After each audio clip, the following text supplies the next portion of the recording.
paciente tenía, del caso problema, tenía hipertensión arterial pulmonar por los datos que se les ha proporcionado. Ahora, dentro de los datos puede haber infinidad de datos, puede haber comorbilidades, puede ser pacientes de obesos, puede ser pacientes con diabetes, etc. La diabetes se aviso que es una patología bastante predominante, no solamente aquí a nivel mundial. A nivel mundial es el 8% de la población, en España, de hecho, la literatura nos habla mucho de Estados Unidos, 8-7% de la población adulta, es alto, ¿no? Habíamos dicho que si la población adulta en Estados Unidos, ¿cuánto será? Será pues el 70%, son poblaciones viejas que viven 80 o 20 años por su nivel de vida. Entonces, de toda esa población, el 8% es alto. Si digamos 10% de 200 sería 2 millones que tienen personas, 20 millones, sería 20 millones de personas que tienen diabetes, igual en España, en todas partes. Entonces, hay muchas patologías. La hipertensión también es una patología predominante en las personas adultas, ¿no?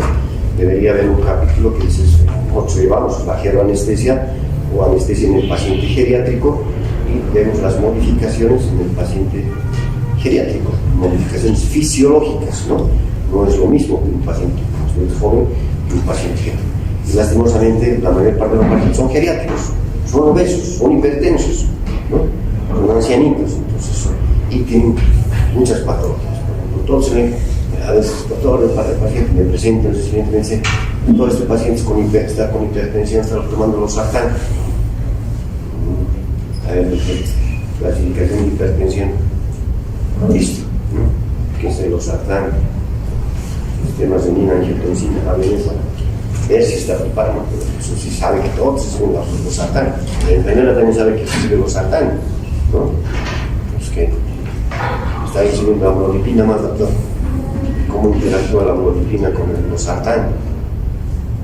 Ese paciente está subiendo amiodarona, ya estamos en amiodarona, amlodipina, por ahí un beta bloqueante más, los 4 que entonces ya quiere decir que es un corazón que me va a costar, ¿no? Porque todo eso está haciendo que baje la presión, quiere decir que es una hipertensión que está, disculpen el término, está fregada, ¿no? Porque se sigue parte con hipertensión, pero la mayor parte se sigue losartán, ¿no? Un inhibidor de los receptores de la angiotensina 2, ¿no? El enalapril, inhibidor de la angiotensina convertidora de angiotensina. El losartán, que cuando tienen su casa todo el tiempo están, todas las personas que tienen hipertensión en principio utilizan losartán. Bien, entonces dentro de esos medicamentos, muchos, por ejemplo, habíamos dicho ayer el paciente, la última parte de los y nos faltaba lo más importante, que es qué pasa cuando un paciente tiene hipertensión arterial pulmonar o como consecuencia de algunas otras patologías. Hemos dado más de 20, bueno, se han notado unas cuantas, pero hay más de 20, 30 patologías que pueden producir hipertensión, ¿no? Las valvulopatías, el edema, fibrosis intersticial, ¿no? La idiopática, que tiene que ver con la fibra muscular lisa, todo lo que aumente la resistencia de paso, es decir, todo lo que aumente la resistencia intrínseca, por ejemplo, como en el caso de la hipertensión arterial de altura, ¿no? El músculo liso, habíamos dicho que a diferencia de la circulación sistémica, la circulación pulmonar, los vasos de la circulación pulmonar tienen poca musculatura lisa, pero tienen más fibras elásticas, no se extiende más, tienen un fenómeno de adaptación que se llama de distensión y de reclutamiento. Se habla mucho del reclutamiento alveolar como protección pulmonar. El reclutamiento alveolar, bueno, eso se hace con la mano, ¿no?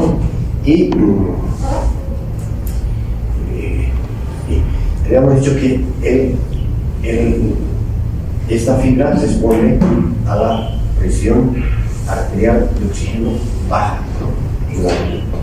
Entonces, el pulmón, o sea, los vasos pulmonares, la circulación pulmonar, se expone con vasoconstricción, a diferencia de la circulación sistémica, que se expone con vasodilatación cuando disminuye la presión arterial, mejor dicho, cuando aumenta la presión arterial de CO2.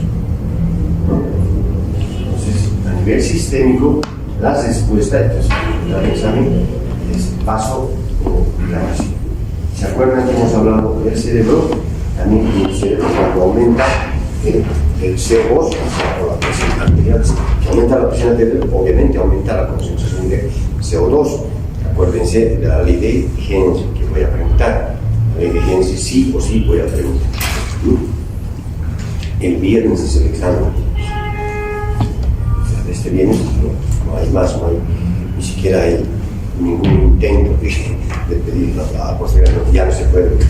Si quisieran posterior, tendría que ver posterior que estas 2 semanas, porque el examen ya está elaborado en un 50%.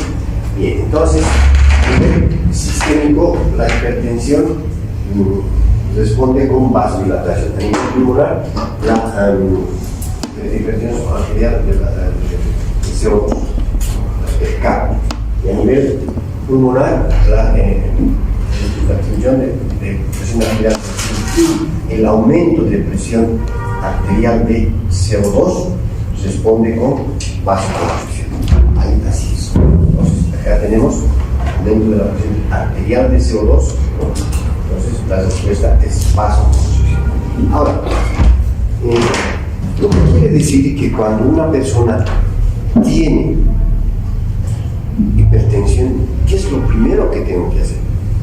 Darle oxígeno, ¿cierto? Darle oxígeno. O sea, el vasodilatador pulmonar, entonces voy a anotar vasodilatadores pulmonares. Entonces, primero el oxígeno. Darle oxígeno, voy a disminuir, voy a remover el CO2, que oxígeno, el CO2 se va a remover. Entonces, voy a producir una disminución de la presión arterial pulmonar. ¿Bien? Entonces, ¿qué otras habíamos dicho? Entonces, esa persona se puede beneficiar, habíamos dicho, con oxígeno terapia. Entonces, aquí pongo oxígeno terapia. Entonces, una persona que, digamos, se le atribuye inmediatamente por cambio de presión de altitud, por la altitud, ¿no? Viene el nivel del mar y respecto se pone mal, y hacemos todos los signos que hemos visto, ¿no? Taquicardia, malestar, ¿no? A nivel cerebral, se marea, le damos oxígeno. Entonces, aquí también se puede dar para un vasodilatador. Habíamos dicho que el óxido único es un inhibidor de la fosfodiesterasa. ¿Y qué es la fosfodiesterasa?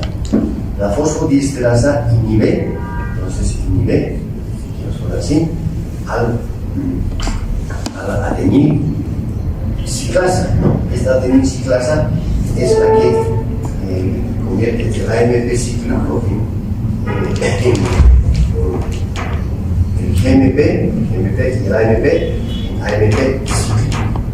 GMP cíclico. AMP cíclico, ¿no? AMP cíclico y GMP cíclico. Entonces, para eso es una enzima que es la adenilciclasa. Entonces, en condiciones normales, esta fosfodiesterasa, una vez que ejerce su acción, igual que habíamos dicho de la acetilcolinesterasa, igual va a destruir, y de tal manera que va a disminuir la función de este AMP cíclico. Y este es AMP cíclico, GMP cíclico. ¿Qué es? Es un segundo mensajero, ¿no? Es un segundo mensajero, es decir, el primer mensajero es el ligando. ¿El segundo mensajero para qué? Para que ejerza su acción que algunas hormonas, en este caso la noradrenalina. La noradrenalina es la acción que más la ACTH, la NPC, y va a favorecer la síntesis de óxido nítrico, ¿no? Óxido, hemos dicho aquí está la oxígeno, la nitrógeno sin tasa, no sin tasa, sin tasa. Bueno, entonces lo cierto es que el óxido nítrico se eleva, se pH, se eleva la noradrenalina, y la noradrenalina a nivel del tiene efectos beta, no efectos alfa, porque efectos beta 2 va a producir, los efectos beta 2 va a producir vasodilatación, diferente de los efectos beta 1 que tiene a nivel del corazón, produce aumento de la contracción muscular. ¿De acuerdo?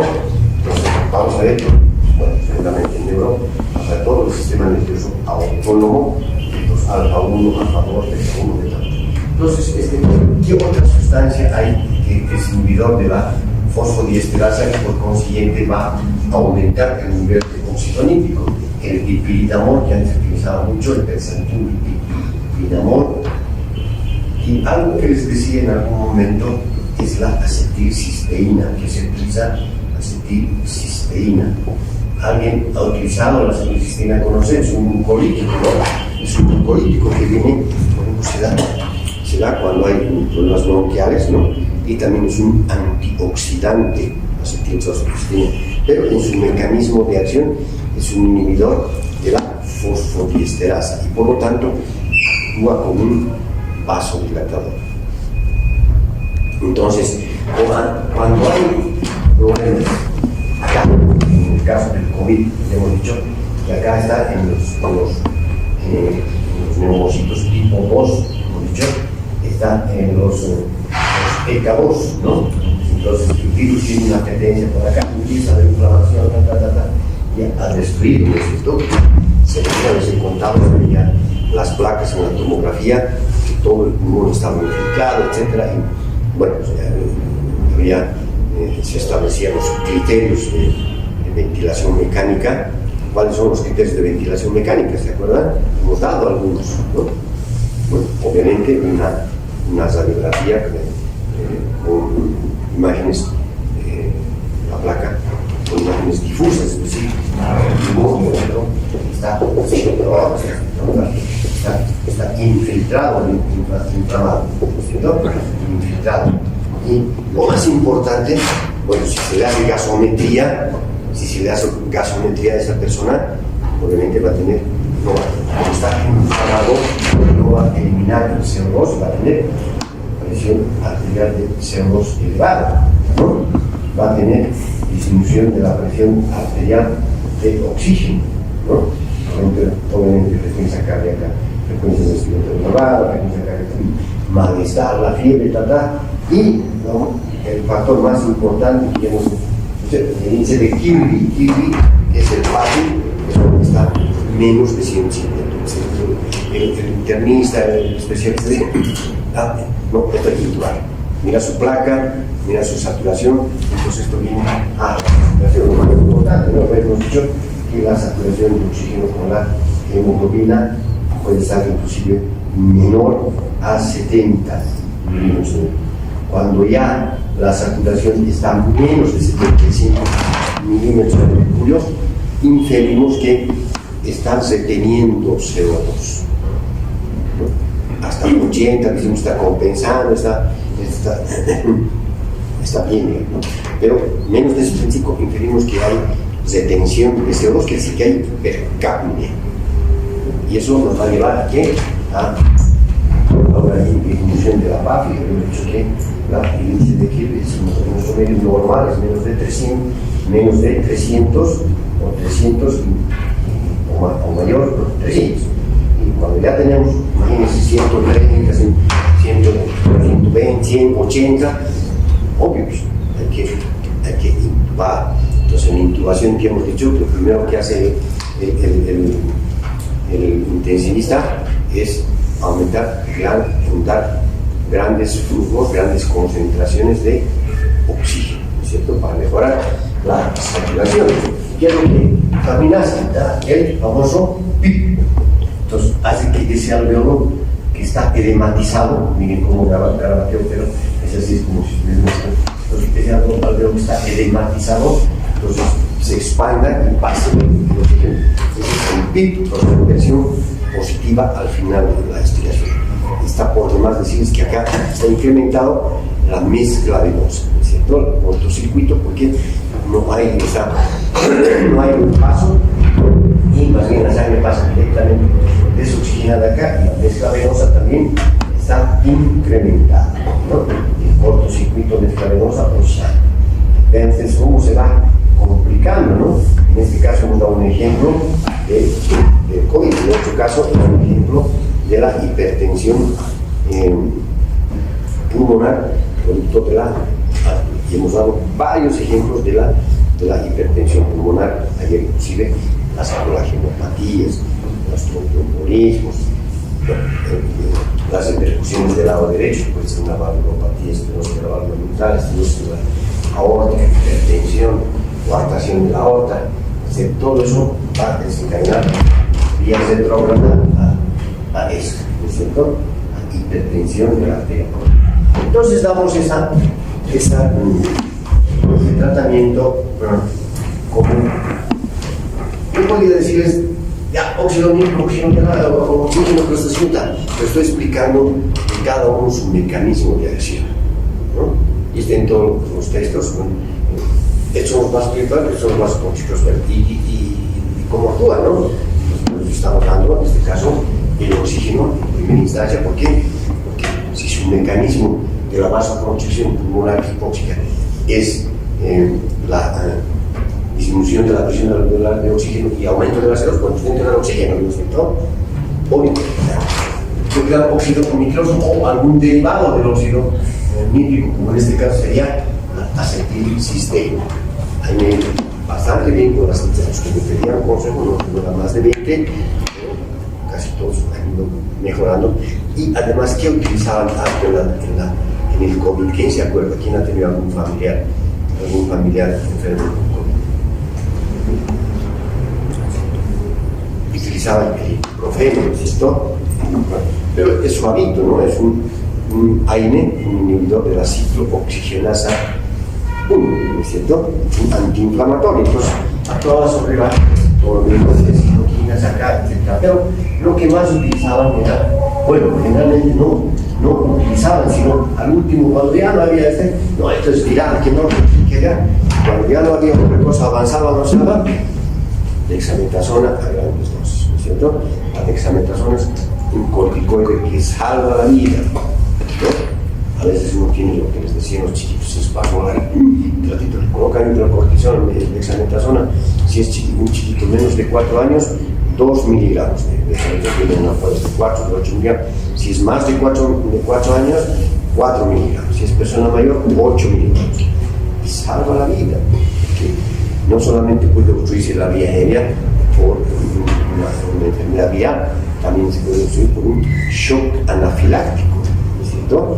El shock anafiláctico, a este lado vamos a colocar contigo, a ver, aquí estamos poniendo los vasodilatadores, que este lo vamos a poner, los vasoconstrictores, aunque en este, sí, aunque nos comunica en el libro que histamina está como vasodilatador, claro, histamina, al ser vasodilatador, inflama, pues. No se olviden que la histamina es un componente del paquete inflamatorio, es decir, cuando hay una inflamación, se produce una reacción inflamatoria en el sitio de la reacción. Entonces, voy a hablar de la inflamación, entonces, ¿quiénes forman parte del paquete inflamatorio? En algunos textos dicen, no me gusta esa palabra, caldo inflamatorio, en varios. Caldo, de almuerzo, ¿no? Pero es paquete inflamatorio. Entonces, en cualquier lugar donde hay una agresión, un trauma, se va a producir una reacción. ¿Cuál son? Es la tormenta de citoquinas, en cualquier lugar. ¿No? En este caso no hablamos del pulmón, pero a la cabeza están las prostaglandinas, vasodilatadoras, porque hay otras vasoconstrictoras, ¿no? Prostaglandinas, por ejemplo, en este caso, también tromboxano, por ejemplo, es vasoconstrictor, pero la prostacitrina, que también es prostaglandina, es vasodilatador. El tromboxano es vasodilatador. Aquí entra. Entonces, en este paquete inflamatorio tenemos la bradicilina, la prostacitrina, la histamina, el ácido láctico, ¿se dan cuenta? Los hidrogeniones, la sustancia P, ácido láctico, los hidrogeniones, mencionan la acetilcolina, pero bueno, esto no lo vamos a poner, sustancia P. ¿Qué más? Interleucina 6, ¿ya? Entonces, son autacoides, pero la prostaglandina es a la cabeza, porque cuando ustedes sean médicos, el visitador médico nos va a molestar constante, doctor, ahora sí tenemos el mejor bloqueante de las síntesis de prostaglandinas, ¿no? Todos los AINES que ustedes conocen, el diclofenaco, el ketorolaco, el naproxeno, ¿cuál más conocen? El ketoprofeno, ¿qué más? ¿Hay alguien que conoce? ¿No se acuerda? La indometacina, la acetilsalicílico, son antiinflamatorios, AINES, inhibidores de la ciclooxigenasa 1, que hay otros COX, se llaman COX-1, hay otros COX-2 que tienen que ver con la ciclooxigenasa 2, esos son menos tóxicos, el meloxicam está en ese tratamiento. Entonces, miren ustedes, a nivel de bradicilina, es un vasodilatador potente, igual, a nivel pulmonar, la histatina potente, vasodilatador, el vaso va a hinchar el vaso, ¿no? En este caso, más bien, va a relajar el vaso, entonces, sí, lo haga así, los vasodilatadores, ¿cierto? La histamina, el óxido nítrico, como hemos dicho, por sus mecanismos, es un potente vasodilatador. Hay trabajos de óxido nítrico impresionantes, ¿no? Aquí no tenemos, porque se da como si fuera posible, está en balones como el oxígeno y se administra, pero eso no llega aquí, ¿no?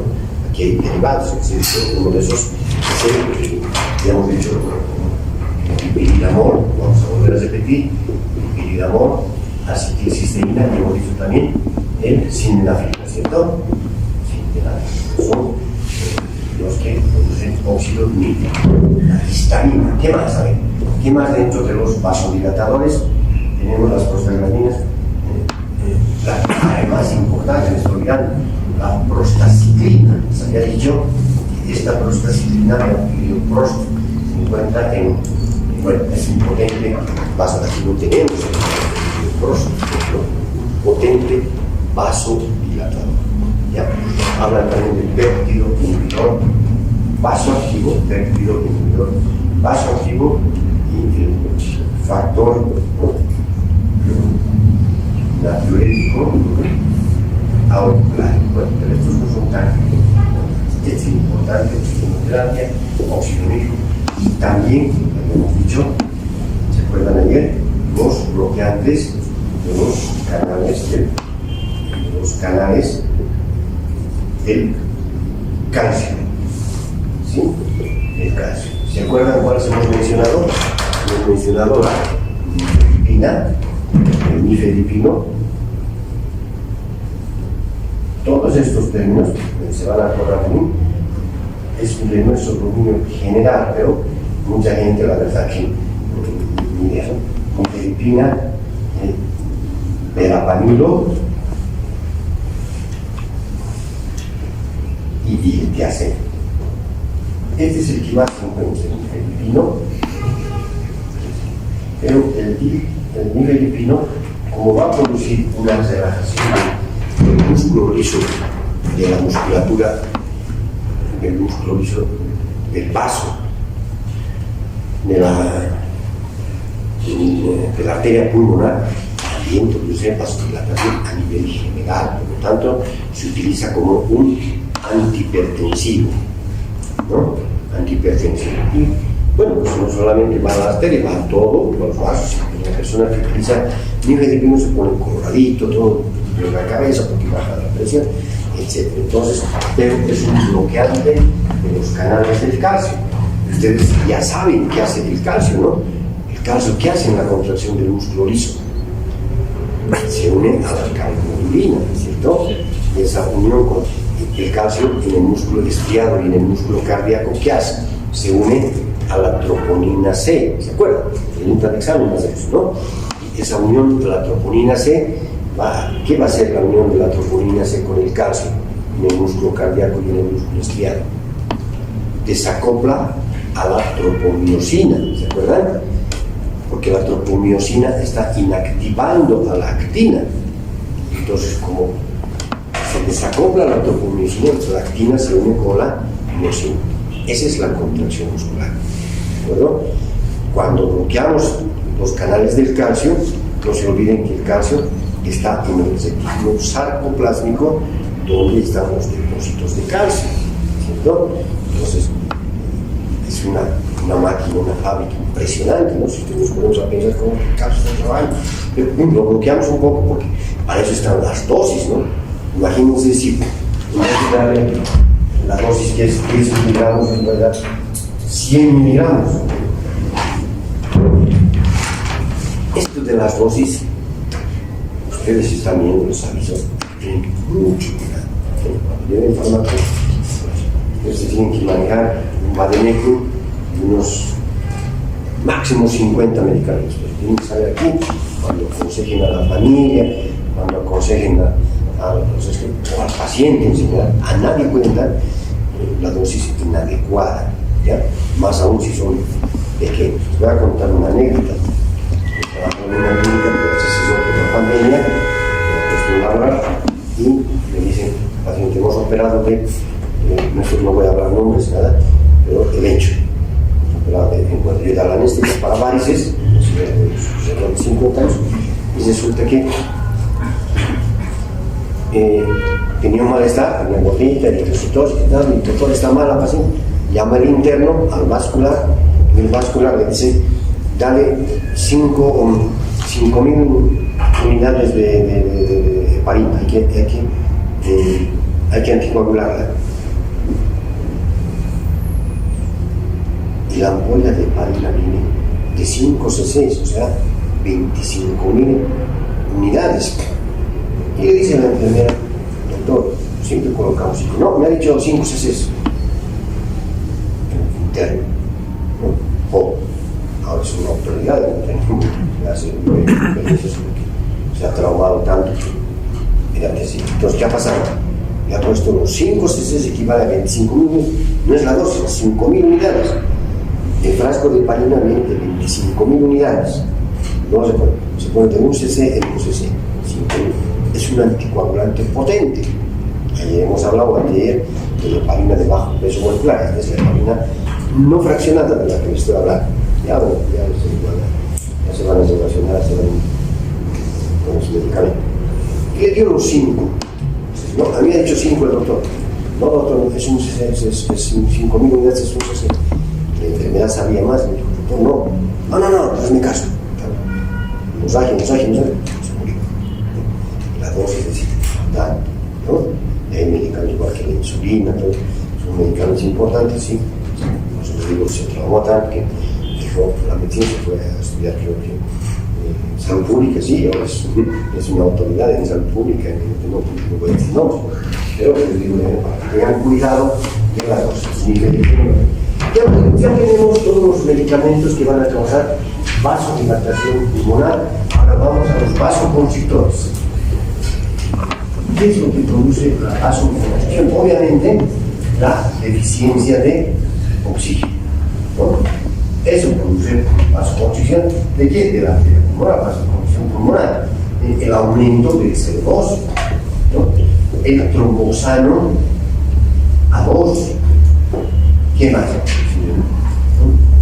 La vasopresina. ¿Qué es la vasopresina? Es la ADH, ¿no? La vasopresina. Bueno, desde aquí estamos,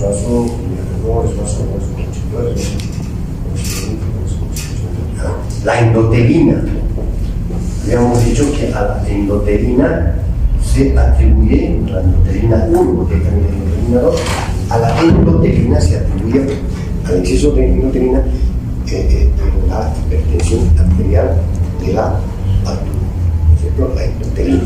Ya habíamos dicho que hay un medicamento que contrarresta la síntesis de neotrina, que es el Bosentan. Está en un libro del doctor Aparicio por Medicina de la Capa, no lo encontraré en otro libro, pero tal vez está en el internet, se lo van a encontrar, el Bosentan. Es de mi, que les he contado, mi profesor tomaba esto y evidentemente no le aliviaba, pero inmediatamente que tomaba lo dejaba knockout porque su reacción colateral es fuerte, y en la tarde se sentía bien, bajaba, oxigenaba mejor, ¿no? Porque esto se controla cuando una persona que está haciendo bien se quiere con su hipertensión de cualquier causa. Entonces, ¿cómo tiene que controlarse? Con la saturación. Es lo más a mano, no va a estar, no cada rato no se va a hacer estando en la casa, no se va a hacer una gasometría, no, pues tiene que estar controlado con la saturación. Pues la saturación sirve bastante, ¿no? Y mi profesor tenía su oxígeno, generador de oxígeno, y andaba con frecuencia mucho tiempo hasta que. Entonces, ¿qué otro es la serotonina? Ahora, esta serotonina, ¿se acuerdan que hemos hablado de los antidepresivos que pueden producir hipertensión arterial pulmonar? La serotonina, para su información, es un neurotransmisor que a nivel postsináptico y presináptico, fíjense, la serotonina, digamos, está acá, aquí están los neurotransmisores, y va a pasar a la medula sináptica, y de acá va a ejercer su acción. Todos los neurotransmisores siguen este camino, ¿no? Se sintetizan en el elemento presináptico, se almacenan en vesículas, sale a la hendidura, y de la hendidura pasa su acción a nivel del elemento postsináptico a través de sus receptores, ¿no? Que ya saben de la acetilcolina, cuáles son los receptores muscarínicos de la noradrenalina, y les he dicho, nos hemos acordado que tiene receptores alfa 1, alfa 2, beta 1, beta 2, cada uno tiene una respuesta diferente. En el caso de la serotonina es interesante. A mí me gustó bastante estudiar, he hecho bastantes trabajos, trabajos estudiados una vez en una charla, pero la serotonina tiene 15 subtipos de receptores. En total tiene 5, y de los 5 tienen subtipos. Lo que quiere decir que la serotonina actúa a todo nivel. En el centro del cuerpo, en el dolor, en el sueño, ¿no? Nivel gastrointestinal, en las células que tienen cromafines del estómago, etc. A nosotros nos sirve que haya estado un receptor en los plexos coroideos. Entonces, al estar un receptor en los plexos coroideos de la serotonina, entonces, y al administrar nosotros, cuando tenemos cefalea por función accidental de una madre, que le veo la cabeza porque ha perdido líquido cefalorraquídeo por una anestesia raquídea, ha perdido líquido cefalorraquídeo, les duele la cabeza. Entonces, yo les administro. ¿Han escuchado hablar del tramadol? Que casi mucha gente lo utiliza. ¿Quién ha escuchado? Como calmante, como analgésico. ¿Está bien? Bueno, escuchar ya pronto, porque a veces no calma con nada. El médico dice, bueno, toma entonces tramadol, ¿no? Porque en escalera analgésica dice primero paracetamol. Mucha gente denosta, dice, ¿no? El paracetamol, me da la caja paracetamol, claro. ¿Por qué le dará el paracetamol y por qué no le dará el ibuprofeno o el a la mano? Tienes que tomar 100 paracetamoles. Y el paciente, ¿qué dice? Apenas me da paracetamol. ¿Por qué cree?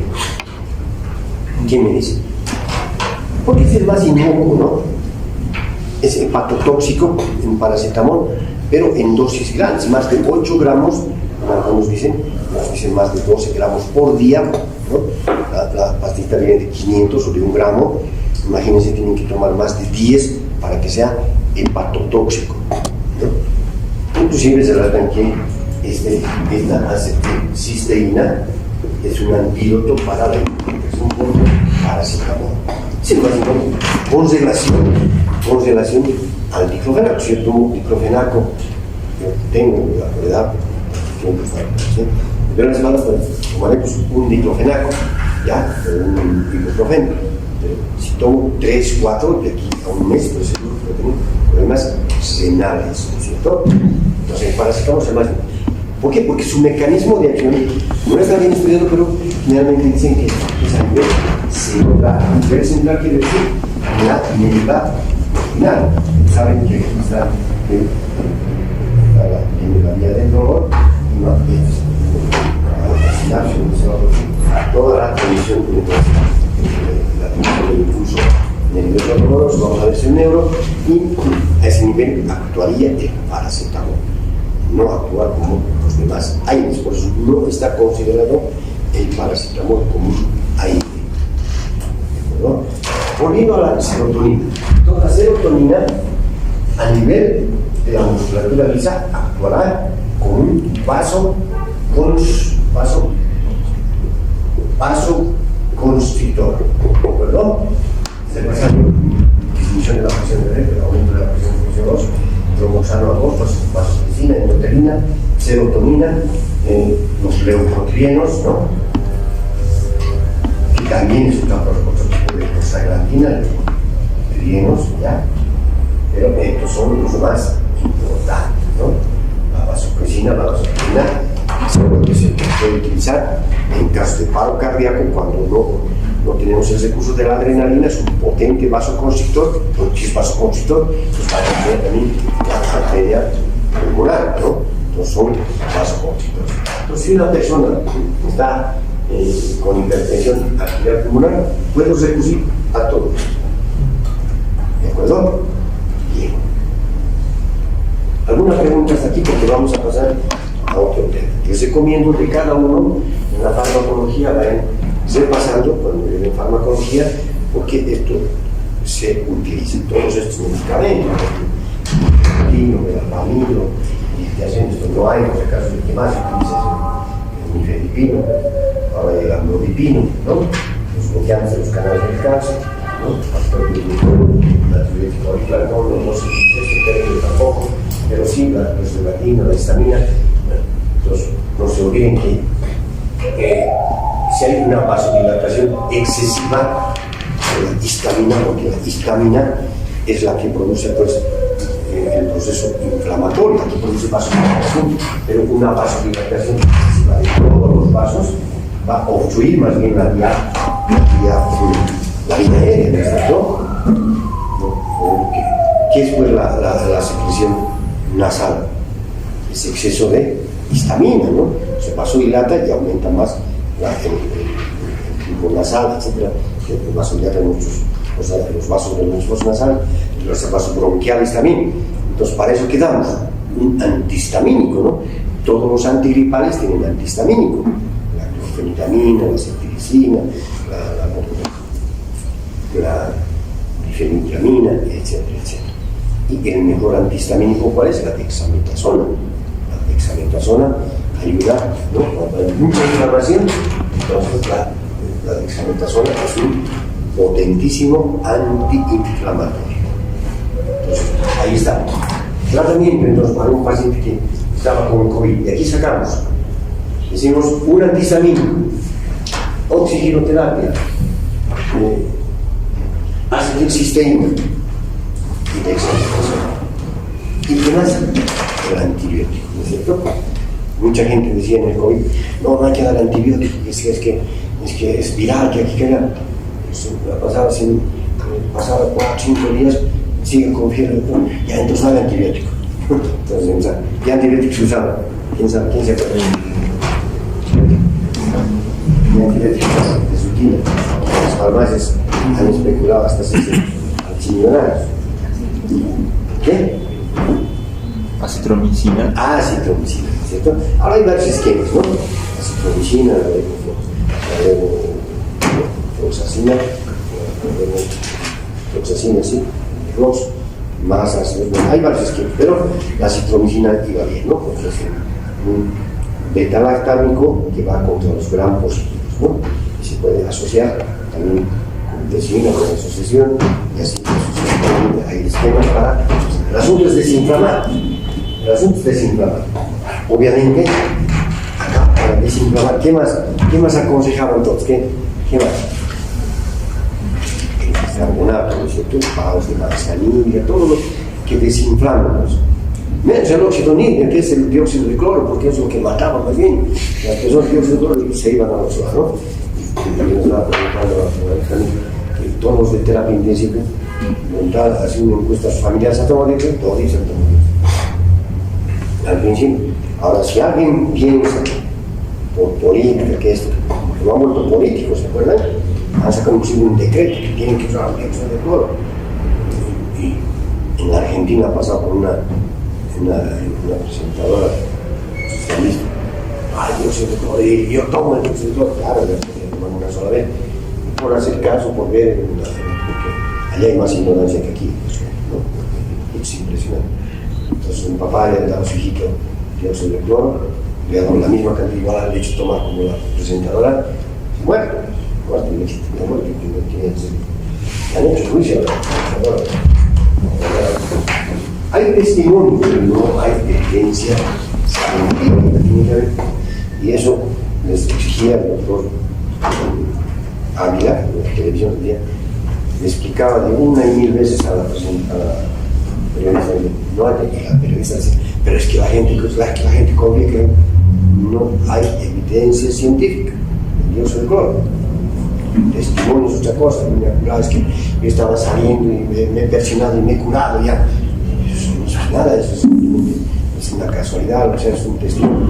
Pero la gente, bueno, hasta aquí creo que algo me han entendido, ¿no? Porque hay más conectores, más hidratadores, se utilizan todas las causas que eso se va seleccionando, pero obviamente no se olviden que si la causa de la hipertensión es esas causas que hemos dado ayer, eso es etiopatogenia, ¿no? Sus orígenes, simultáneamente hay que cuidar eso. Si es una valvulopatía, bueno, pues hay que ir a la valvulopatía. Si es una trombosis, embolia, hay que ir a la embolia, ¿no? Haciendo fluidos etcétera. Todas las causas. Si es una colagenopatía, hay que ir a la colagenopatía, ¿no? Entonces, no es esto nomás el tratamiento, ¿no? Tiene que ir concomitante con la causa que produce la hipertensión. Vamos a otro capítulo. No hay ninguna. Me van a decir ahora para que termine. 10 menos 10. Uy. Ya, entonces quiero hacerles la siguiente. Vamos a llegar mañana, que es un capítulo bonito, que es a partir de. No sé si mañana o el lunes, pero quiero dejarlos que ustedes son los que vienen diario a hacer lo que habíamos hecho en la presentación, repasar todo en el video, ¿no? Que vamos a hacer mañana, o el lunes. ¿Qué dicen ustedes? ¿Mañana o el lunes? Mañana. Okay. Falta en realidad 3 clases, ¿no? Tenemos hasta martes o miércoles máximo, ¿no? 25 creo que es. 25. ¿Cuándo es 25? Miércoles. Pues podría ser martes y miércoles, podría ser ese paso, o quieren antes, depende de ustedes. Porque nos falta la celebración de las expiraciones, es un capítulo. Mañana, por ejemplo, bueno, el día quería dar, pero me he extendido, zona 1, zona 2, cómo se ventilaba al paciente en decúbito prono, cuál es el beneficio de ventilar en decúbito, ya sea con ventilación invasiva o no invasiva, si con el tubo endotraqueal, con el ventilador, o pues, cómo se beneficia el paciente desde el punto de vista respiratorio. ¿Qué dicen? ¿Mañana o el día lunes? Depende de ustedes, ¿no? Pero van a venir, ¿no? Porque es bien importante. Ahí está el repaso de todo, ¿no? ¿Qué dicen? Entonces, porque va a alcanzar por unos más de 40 minutos la presentación. Entonces, mañana lo haremos, ¿ya? Y mañana y el lunes va a ser, son dos presentaciones. Y es rapidito porque durante la pandemia hemos hecho tiempos récords. Todo era virtual, eso es una